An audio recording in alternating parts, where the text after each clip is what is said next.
today's video nga pala ay magluluto tayo ng merienda. Pansit at spaghetti. Ayan, naluto ko na ang noodles. Nakapaggayat na rin ako ng gulay, sibuyas at bawang. At ayan na nga, nilagay ko na yung ating sahog na chicken sa kawali. Hintayin lang natin siya na mag-golden brown at makati yung kanyang sabaw. At nang maumpisa na natin magluto. Ngayong araw nga pala guys ay birthday ng eldest ko, kaya naisipan kong magluto kahit simpleng celebration lang ang ating gagawin. Pang merienda lang naming mag-ina kasi wala naman dito sa bahay yung asawa ko dahil pumasok sa trabaho. So hindi na nga rin kami nag-invite kasi wala kami masyadong budget. At ayan na nga guys, nilagay ko na ang sibuyas, bawang. Hintayin lang natin na mag-golden brown ang mga yan para mailagay naman natin ang iba pang mga sahog natin sa ating lulutuin na pansit.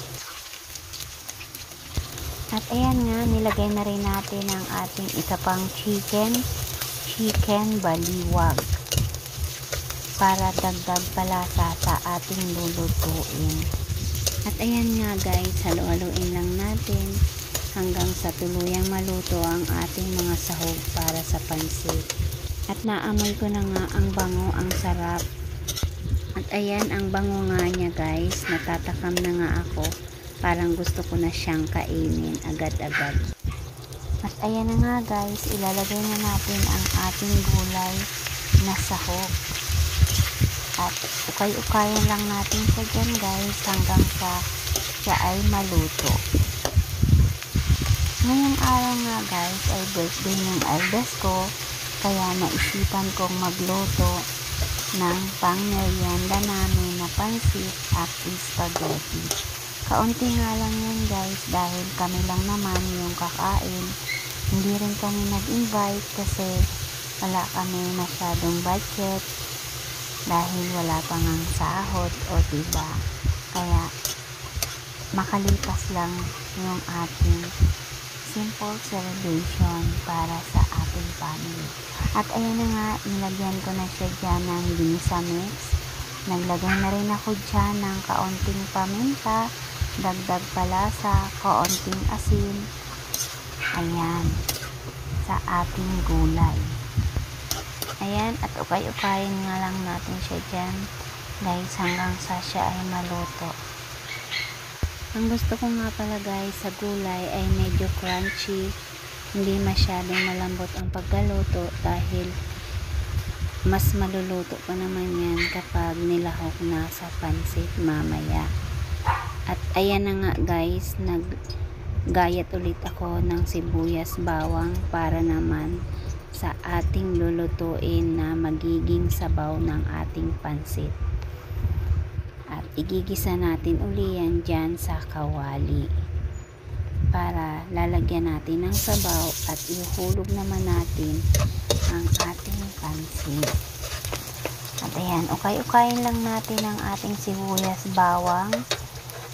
At ayan, naglagay na nga tayo ng 1 litrong tubig dyan. Nilagyan ko na rin siya yan ng toyo para dagdag pakulay sa ating sabaw, sa ating lulutuin na pansit. Naglagay na rin uli ako dyan ng kaunting paminta, kaunting asin para magkaroon na ng lasa ang ating sabaw na pansit. Ayan, wait lang natin siyang kumulo. Naglagay na nga rin pala ako dyan ng Knorr cube, chicken Knorr cube para dagdag palasa na rin. At ayan, hinalo-halo ko nga lang siya dyan guys hanggang sa tuluyan na siyang kumulo. At naglagay nga uli ako dyan ng ginisa mix para magkaroon ng lasa ang ating sabaw para sa pansit. At ayan na nga guys, kumulo na, kaya ihuhulog na natin ang ating pinalambot na pansit bihon. Matapos ko ang mailagay ang pansit sa kawali ay hinayaan ko munang maipip at hinalo-halo ko siya hanggang sa tuluyang maipip niya ang sabaw at tuluyan ng maluto ang ating pansit. Saktong naghahalo na nga ako dyan ng pansit ay nag-text daw ang kanyang classmate na pupunta sila dito sa bahay. At ayan na nga guys, medyo malapit nang maluto ang ating pansit. Medyo pakati-katihin lang natin ang ating pansit dahil may konti pa siyang sabaw. At ayan, halo-haluin lang natin hanggang sa tuluyan siyang maluto. Naaamoy ko na nga ang ating nilutong pansit. Ang sarap, ang bangon niya guys. Saktong-sakto lang ang ating pagkakaluto. At ayan,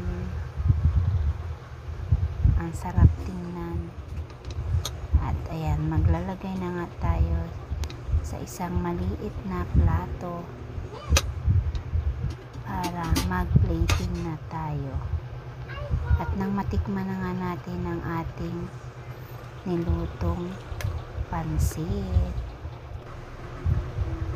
At ayan na nga guys, naka-plating na tayo. Malalasahan na natin ang pansit. At ayan nga guys, saktong-sakto lang yung kanyang lasa. Hindi siya maalat. Napaka-creamy niya guys. Ayan. Kain na tayo guys. At ito na nga yung ating pangalawang lulutuin, ang ating spaghetti. Naka-prepare na nga pala ako dyan guys. Hindi ko na na-video yung paggayat ko ng sibuyas, bawang, at saka hotdog. Hindi ko na rin na-video yung pag-add ko ng carrot. At ito na nga guys, nag-isa na tayo ng sibuyas, bawang para sa ating lulutuin ng spaghetti. Ilalagay nga pala natin dyan ang ating inantad na carrots. Dagdag yan sa ating sahog. Mas maganda kasi sa spaghetti yung may kaunting gulay. Ayan, sino naka-experience na magluto ng spaghetti na meron kasamang carrots? Try nyo guys, masarap yan. At ayan nga, nilagyan na rin natin ng hotdog. Ating ginayat na hotdog. Antayin lang natin siyang maluto. At ayan nga, ukay-ukayin lang natin hanggang sa tuluyan na siyang maluto dyan. At ang ilalagay naman natin ng ating corned beef. Dagdag palasa sa ating gagawing sauce. Ayan, ukay-ukayin lang din natin siya guys hanggang sa maluto ang ating mga recado. Wait lang natin siya guys na maluto at mag golden brown ang ating corned beef at ang hotdog. At ayan na nga guys, medyo luto na ang ating mga sahog. Kaya ang ilalagay naman natin ay ang ating spaghetti sauce. At uubusin ko nga pala dyan ang isang sachet ng spaghetti. At yan ay 700 grams. Ang ating isang sachet. At ayan nga guys, ukay-ukayin lang din natin hanggang sa tuluyang maluto ang ating sauce. Ayan. Naamoy ko na nga ang ating sauce. Ang bango niya guys. Ayan, naglagay na rin nga pala ako dyan ng kaunting paminta para medyo may kaunting anghang ang ating spaghetti. At ayan, kumukulo na nga ang ating sauce. Maglagay naman tayo ng isang milk, isang evaporated milk para creamy ang ating spaghetti sauce. Hintayin lang natin siyang kumulo at maluto ang ating spaghetti sauce. At ayan, ukay-ukayin lang natin hanggang sa tuluyang maluto ang ating sauce.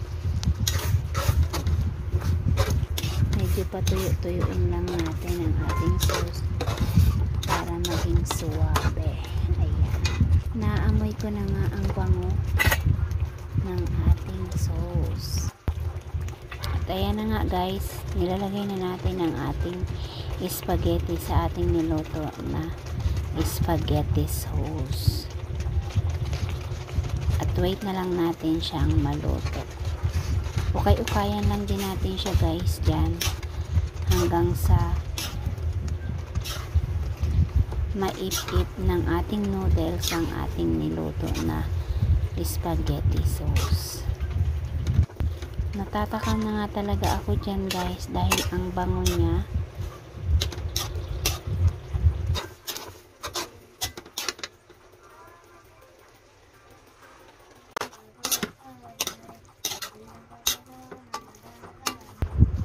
At ito na nga guys, luto na ang ating spaghetti. Ready to serve na. Ayan. At magpi-plating na nga tayo.